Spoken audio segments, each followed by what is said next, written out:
Você assistiu MotoGP Unlimited? Aquela série que a MotoGP lançou em 2022? Não se anima. Não se anima porque não vem aí uma segunda temporada, pelo menos não por enquanto, não tem nada confirmado. Mas eu tô voltando nesse assunto por conta de uma entrevista do Greg Maffei, que é o diretor executivo do Liberty Media, que é aquele grupo norte-americano que comprou a maior parte das ações da Dorna, que detém os direitos, né, de transmissão e promoção do Mundial de Moto Velocidade. Nessa entrevista, ele destacou que a MotoGP é um produto inacreditável, o que a gente já sabe, porque a gente acompanha o Mundial, mas ele falou também sobre a animação que ele percebeu do mercado como um todo com essa transição. Aí ele aponta que, apesar de ser um produto fantástico, a MotoGP, e tem uma corrida no país, ela é um produto muito pouco conhecido nos Estados Unidos. Como empresa norte-americana, a Liberty Media sempre fala muito dos Estados Unidos, do mercado americano, que precisa conquistar o mercado americano e tudo mais. Isso aconteceu na Fórmula 1 e vai acontecer inevitavelmente na MotoGP também. E ele não está errado quando ele diz isso. Até pouco tempo atrás, a gente tinha 3 corridas nos Estados Unidos, né? Austin, Indianápolis e Laguna Seca. E eram 3 corridas que não tinham público, né? Eram corridas vazias. A gente vê isso em Austin até hoje. Em Indianápolis também era gritante. Eu cheguei a conversar com o Carmelo Espeleta em 2014 sobre isso. E ele falou para mim, na época, que não era uma preocupação, porque a questão era que a capacidade de Indianápolis, por exemplo, era muito grande, por caber 100 mil pessoas, se eu não me engano. Sim, mas é uma preocupação, né? Porque se você não consegue lotar o circuito, significa que você não tem tanto interesse assim na sua categoria. Mas, né, isso foi um assunto lá em 2014 e é uma questão que continua por aí. Mas a expectativa é de que o Liberty Media ajude a transformar esse cenário. E por quê? Porque eles fizeram isso na Fórmula 1. A Fórmula 1 vinha de uma gestão Bernie Eccleston, que era uma gestão que não era muito conectada com a realidade, tá? A realidade do mundo, né? De que as pessoas envelhecem e vêm novas pessoas. E se você não atrai o interesse dessas novas pessoas, teu campeonato vai morrer, né? Porque se todo fã morrer, vai sobrar quem? Então você precisa atrair o interesse das gerações mais novas. Você precisa estar conectado com o mundo atual, que é como essas gerações mais novas consomem entretenimento, consomem esporte e tudo mais. Então, quando o Liberty Media chegou, eles trouxeram uma mudança. A Fórmula 1 não estava em rede social, ela não tinha uma presença muito forte em rede social. Ela ganhou isso depois do Liberty Media. Na época, quando eles assumiram, as redes sociais da MotoGP tinham muito mais seguidores do que tinha da Fórmula 1, porque eles simplesmente não davam valor para aquilo, eles não viam importância naquilo, sob a gestão Bernie Eccleston. E aí o cenário com o Liberty Media mudou, mas eles têm um trunfo que foi uma coisa assim extraordinária: Drive to Survive. Você pode gostar, você pode não gostar, mas o fato é que Drive to Survive moldou a Fórmula 1 de hoje. Não tô falando de competição, tá? Eu tô falando de Fórmula 1 no imaginário popular, vamos colocar dessa forma. De como as pessoas encaram a Fórmula 1, de quantas pessoas gostam da Fórmula 1. Isso tanto é verdade que várias outras categorias criaram suas próprias versões de Drive to Survive. Várias. A MotoGP não foi a única. Só que a MotoGP errou a mão. Por quê? O grande negócio do Drive to Survive não é uma série que tá num negócio de nicho, num streaming de nicho. Ele tá no streaming aberto, como é a Netflix. Então, é para aquele cara, para aquela mulher, que ela tá em casa e vai lá trocando de, né, procurando alguma coisa para assistir, de repente para naquilo, vê o trailer e fala: opa, vou assistir, vou olhar. Não é necessariamente um fã do esporte que vai procurar aquilo. Claro, o fã vai procurar naturalmente porque ele tem interesse naquela categoria. Mas o objetivo era que alguém que não conhecesse pudesse se interessar por ela. Então era ser um cartão de visitas. Então você não precisa necessariamente retratar o esporte tintim por tintim. Não, essa não é a função daquilo. A função daquilo é sim dramatizar, é causar emoção, porque é a emoção que vai atrair as pessoas. Né? Se fosse um negócio lá para você ficar assistindo a frio, a seco, não tem sentido.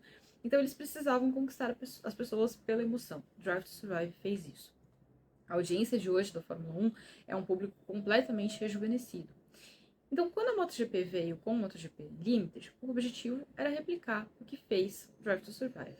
Eles não foram para Netflix, eles foram para o Prime Video, só que deu muito errado. E deu muito errado por uma série de razões. A gente pode começar falando da distribuição. A distribuição foi péssima. O nome, Unlimited, ilimitado, mas não era ilimitado, porque quando eles lançaram, boa parte do planeta não conseguia assistir, porque não estava disponível em todo o planeta. Então eles divulgaram um negócio que era supostamente um lançamento mundial e que não dava pra assistir. Eles estavam correndo naquele fim de semana, foi maravilhoso. Eles estavam correndo na Indonésia e não dava pra ver na Indonésia. As pessoas não tinham acesso. Então, assim, quando chegou lá, começaram a perguntar pros pilotos: ah, mas você assistiu a série? Ah, eu assisti um pouco no avião. Sim, ele só conseguiu ver o primeiro episódio, enquanto ele tava esperando ali, porque depois não dava, não tinha acesso. Então, assim, errou a mão. Aqui no Brasil só chegou muito tempo depois e por outro streaming, né? Porque chegou pelo Star Plus, hoje Disney Plus. Porque não tinha como, não dava pra ver. Então, assim, não dá pra você querer conquistar o novo mercado se você tá se limitando a um mercado que. Segundo, que assim, o conteúdo tava errado. É um documentário legal? É um documentário legal. A gente gostou? A gente gostou. Eu gostei, você gostou? Você que é fã da MotoGP, provavelmente gostou. Só que a gente já gosta da MotoGP. Não era pra gente que o documentário tinha que ser feito. E uma coisa que a gente pode dizer da MotoGP é que o que não falta ali são bons personagens. A gente tem piloto carismático, a gente tem piloto uns mais rabugentos, uns mais alegres, uns mais assim, uns mais de outro jeito, mas sim, a gente tem material humano para conquistar as pessoas.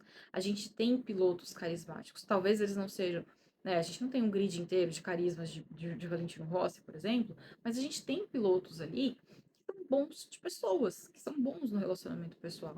O Fábio Quartararo é um, o Marc Marques é outro, agora o Pedro Acosta. A gente tem gente ali que tem essa capacidade. Jack Miller. Jack Miller é uma figura. A gente às vezes não entende o que ele fala por causa das gírias australianas, mas ele é uma figura. Então, ele é um material também que pode ser explorado desse campo, do lado humano. A gente tem o esporte, que tem gente sofrendo e reagindo a lesões. A gente tem o esporte que é disputado, que é competitivo, que tem batalha, que tem de tudo. Então, assim, você só precisa saber envelopar isso no formato para você conquistar uma nova audiência. E a MotoGP não soube fazer isso. Ela não soube porque ela fez um produto que era para quem já consumia o produto dela. Só que esse produto que é para quem consome, eles já fazem há muito tempo. Tá dentro do Videopass deles, que é o streaming próprio ali da MotoGP. Você paga, lamentavelmente em euro, você paga, você tem acesso. E lá tem um monte de documentários legais. Um monte. Lá cabia um Unlimited. Fora, no streaming geral, não cabia. Então esse foi um erro e esse é uma expectativa que a gente espera que o Liberty Media consiga reverter. Ah, o Liberty Media então vai criar um Drive to Survive da MotoGP? Não sei. Vem aí um Ride to Survive? Não sei. Talvez venha. Adoraria, porque acho bacana. É legal, é divertido, conquista as pessoas, ajuda na audiência, tem mais pessoas interessadas no MotoGP. Seria legal, mas talvez eles não queiram replicar exatamente a mesma coisa. Mas o fato é que tá todo mundo esperando deles alguma coisa que tenha o mesmo efeito que eles conseguiram ter em cima da Fórmula 1. O mundo hoje é um mundo muito diferente do que era antes, né? Antes, os jovens tinham muito interesse em carro. Eu trouxe o número aqui. No ano passado, a OLX divulgou uma pesquisa de que 7 a cada 10 jovens da geração Z, ou seja, 18 a 28 anos, não tem como prioridade comprar um carro, porque as pessoas não se interessam mais. Então, assim, elas não vão se interessar pelo veículo em si. A gente tem uma geração de pessoas que gostam de corrida porque gosta de carro, porque gosta disso, porque gosta. Não é mais assim. O mundo tá diferente. Mas as pessoas gostam do esporte porque o esporte é competitivo, porque o esporte é divertido, porque o esporte entretém, porque tem as pessoas. Uma das coisas que a gente aprende isso, inclusive, na faculdade de jornalismo, a jornada do herói. É uma coisa que conquista a gente, assim, ó, a rodo. E a MotoGP teve jornadas do herói ao longo da vida dela, muitas e muitas vezes. Quando o Valentino Rossi trocou a Honda pela Yamaha, quando o Valentino Rossi trocou a Yamaha pela Ducati, quando o Valentino Rossi voltou para a Yamaha, com o Marc Marques e suas 515 lesões. A gente tem histórias ali que podem ser contadas. Tanto é assim que a gente tem alguns ótimos documentários. O Mark Neely fez documentários maravilhosos, Fastest, Hit the Apex, tem muitas coisas legais. O documentário do Mark Marques, que é do Amazon Prime também, é muito legal. A gente tem documentários do André Dovizioso e do Dani Pedrosa, da Red Bull, que foram feitos pela Red Bull, que também são muito legais. Até a última vez que eu vi, eles não tinham legenda em português, mas eram bons materiais.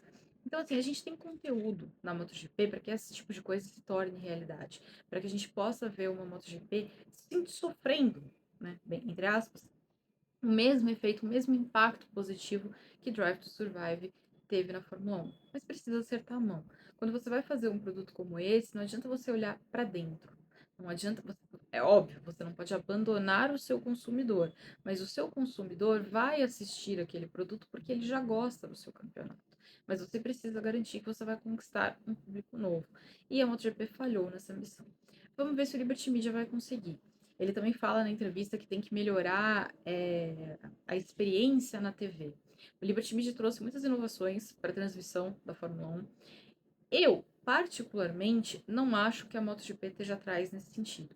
Eu acho que a MotoGP teve muitas inovações, muitas coisas que eles fizeram ao longo dos anos, em câmera, nesse tipo de. O diretor de TV ele anda um pouquinho atrapalhado, cortando umas imagens na hora que ele não deveria cortar, mas mesmo assim, eu acho que faz um bom trabalho nesse sentido. Mas, óbvio, tem coisas que podem melhorar. A tela de cronometragem que trava o tempo inteiro, por exemplo, é uma delas.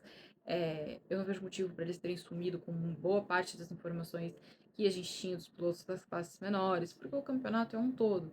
Ah, mas a Fórmula 1 não valoriza tanto a Fórmula 2 e a Fórmula 3. Pois é, mas não é do mesmo jeito. Né? A gente não tem essa escadinha tão bem feita, a gente não tem essa transição de um piloto daqui para lá como a gente tem no Mundial de Moto. Então, acho que sempre tenho que melhorar? Sempre tenho que melhorar. Mas eu acho que o grande desafio do Liberty Media é exatamente isso: atender as demandas de uma nova geração e conquistar uma nova geração. O desafio do Liberty Media, a partir do momento em que ele efetivamente entrar em cena, que ele conseguir todas essas liberações, vai ser esse: conquistar pessoas, encher autódromos, aumentar a audiência na televisão. E eles já provaram com a Fórmula 1 que eles têm capacidade de fazer isso. Vamos ver quanto tempo vai levar. No caso das autorizações, eu falei outro dia na transmissão. Brasil e Austrália estavam entre os países que precisavam autorizar e eles já fizeram isso. O Maffei fala que eles precisam da autorização da União Europeia. Na checagem que eu fiz, a União Europeia falou que não tinha nada lá ainda para ser avaliado, mas dependia do Liberty Media fazer essa apresentação, né, do negócio ali, para poder ser aprovado. Então vamos ver quando que isso vai sair. A expectativa deles era de que até o final desse ano a gente tivesse alguma novidade.